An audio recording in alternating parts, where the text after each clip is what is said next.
सनातन धर्म ज्ञान गंगा चैनल में आप सभी का स्वागत है। मेरे प्यारे कृष्ण भक्तों, आप सभी को जय श्री कृष्णा। श्री भगवान आप सभी का जीवन आनंदमय, मंगलमय, भक्तिमय तथा धर्म पथ पर अग्रसर करें, ऐसी मेरी श्री भगवान जी से प्रार्थना है।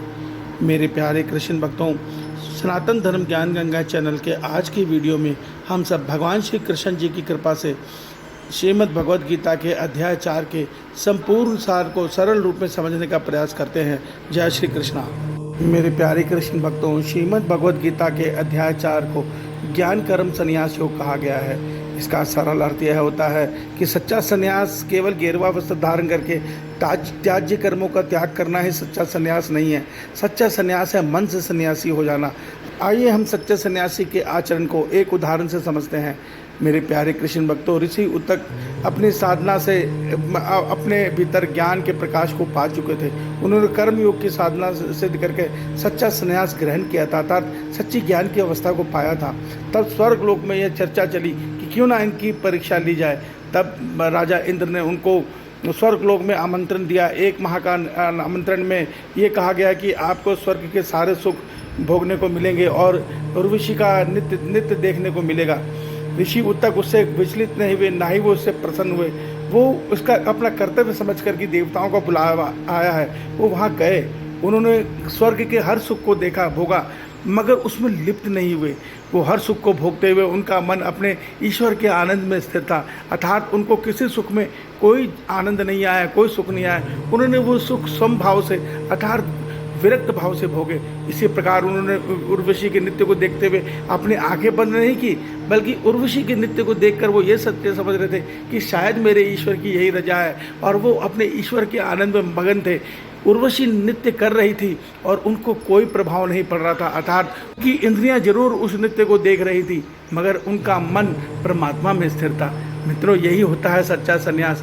भगवान ने यही संन्यास हमें गीता में बताया है कि जब हम हर कर्म इसी भाव में करते हैं, अनासक्त भाव में करते हैं, तो हमें ऐसी कर्म का कोई कर्म फल बंधन नहीं बनता। क्यों?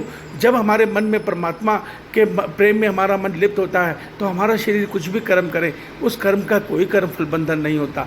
मेरे प्यारे कृष्ण भक्तों, आइए हम अध्याय 4 को सरल रूप में समझने का प्रयास करते हैं। जय श्री कृष्णा। मेरे प्यारे कृष्ण भक्तों, श्रीमद् भगवद गीता के अध्याय 4 को हम 4 भागों में विभक्त कर सकते हैं। पहले भाग में भगवान ने हमें यह सत्य बताया है कि ईश्वर इस संसार में क्यों अवतरित होते हैं। दूसरे भाग में भगवान हमें कर्म, अकर्म, विकर्म का भेद बताते हैं। तीसरे भाग में भगवान हमें यज्ञ दर्शन अर्थात वास्तव में यज्ञ का अर्थ क्या है, ये सत्य समझाते हैं। और अंत में भगवान हमें ज्ञान योग के विषय में बताते हैं। मेरे प्यारे कृष्ण भक्तों, आइए हम इसे सरल रूप में समझते हैं। जय श्री कृष्णा। मेरे प्यारे कृष्ण भक्तों, श्रीमद् भगवद गीता के अध्याय 4 के आरंभ में भगवान श्री कृष्ण जी अर्जुन से कहते हैं, हे अर्जुन, क्योंकि तू मेरा प्रिय भक्त और मेरा सखा है, इसलिए मैं तुझे यह अविनाशी योग बताता हूँ जो मैंने सृष्टि के आरंभ में सूर्य को दिया। भगवान अर्जुन को यह सत्य बता रहे हैं कि हे अर्जुन, जो ये ज्ञान तुम्हें मैं बता रहा हूँ, यह दिव्य ज्ञान सृष्टि के आरंभ में मैंने सूर्य को दिया है। जिसको सुनकर अर्जुन भ्रमित हो जाता है। वो ये भगवान से प्रश्न करता है कि हे ईश्वर, हे कृष्णा, आपका जन्म तो इस युग में हुआ है, आपने सृष्टि के आरंभ में किस प्रकार ये ज्ञान सूर्य को दिया? तब भगवान उसके मन के भ्रम को समझते हुए उसको यह सत्य बताते हैं कि हे अर्जुन, मैं ही समस्त ब्रह्मांड का ईश्वर हूँ, मैंने ही सृष्टि को रचा है। और मैं अपनी सृष्टि में जब जब धर्म की हानि होती है और अधर्म बढ़ने लगता है, तब तब अपने आप को एक स्वरूप में रचकर अपनी प्रकृति को अपने अधीन करके इस सृष्टि में अवतरित होता हूँ। मैं हर युग में धर्म की स्थापना के लिए और अधर्म के नाश के लिए अवतरित होता हूँ। मेरे अवतार रहने का उद्देश्य केवल यही है कि जो अधर्मी है मैं उनका नाश करता हूँ, मैं अधर्म का नाश करता हूँ और धर्म की स्थापना करके इस सृष्टि में पुनः अपने धाम को वापस जाता हूँ। मेरे प्यारे कृष्ण भक्तों, इसके बाद भगवान बताते हैं कि हे अर्जुन, मैंने ये सृष्टि प्रकृति के 3 गुण सत रज तम में बनाई है। इन गुणों से इस सृष्टि में मनुष्य के स्वभाव तय होते हैं, अर्थात मनुष्य में अच्छाइयाँ बुराइयाँ इन्हीं गुणों से तय होती हैं। और मैंने ये सृष्टि 4 वर्ण व्यवस्था के गुण में बनाई है, जो सृष्टि को सुचारू रूप से चलाते हैं। यह 4 गुण है ब्राह्मण, क्षत्रिय, वैश्य, शूद्र।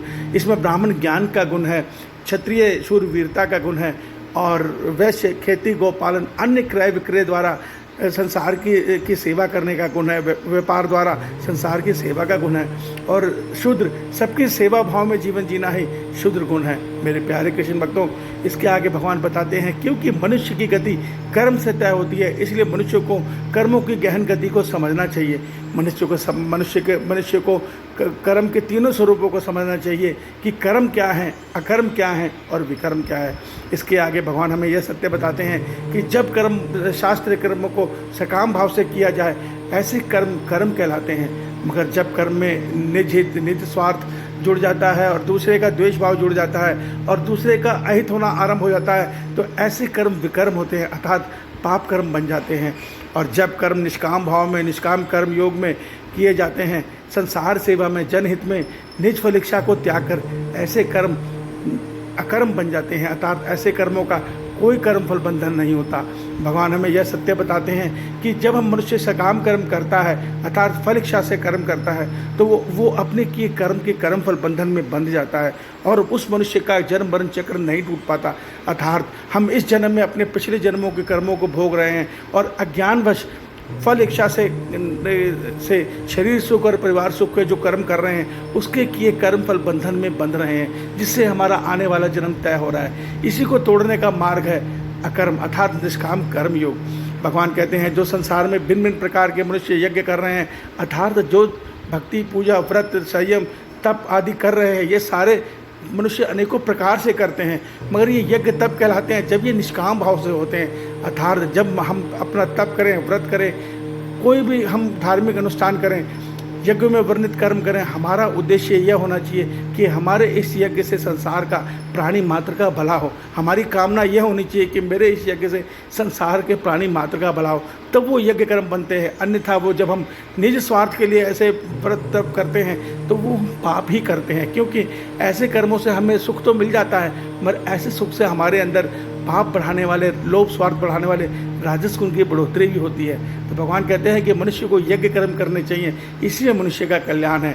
इसके बाद भगवान कहते हैं कि मनुष्य को चाहिए कि वो विवेक ज्ञान के द्वारा अपने हृदय में जो अज्ञान है उसको खत्म करे, और वो तभी हो सकता है जब मनुष्य कर्म योग की साधना सिद्ध कर लेता है, तो मनुष्य का मन और बुद्धि परमात्मा के तीनों गुणों से मुक्त हो जाता है और उस मुक्त अवस्था में मनुष्य अपने भीतर अपनी आत्मा का अनुभव पाता है, आत्मा का दर्शन पाता है, आत्मा का साक्षात्कार पाता है।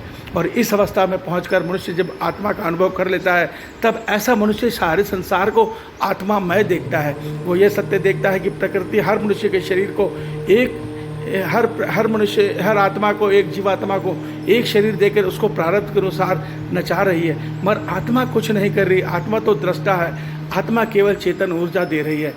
इस सत्य को जानकर वो मनुष्य इस शरीर से भगवान के संसार की सेवा करता है। क्यों करता है? क्योंकि वास्तव में भगवान की सेवा हम भगवान के संसार की सेवा रूप में ही कर सकते हैं, क्योंकि हर जीव के अंदर स्वयं ईश्वर आत्मा रूप में विराजमान है। तो ईश्वर का यह आदेश है श्रीमद् भगवद गीता में कि इस शरीर से, इस संसार के सेवा भाव में जीवन को जियो और मन को सदैव अपने ईश्वर में स्थिर रखो।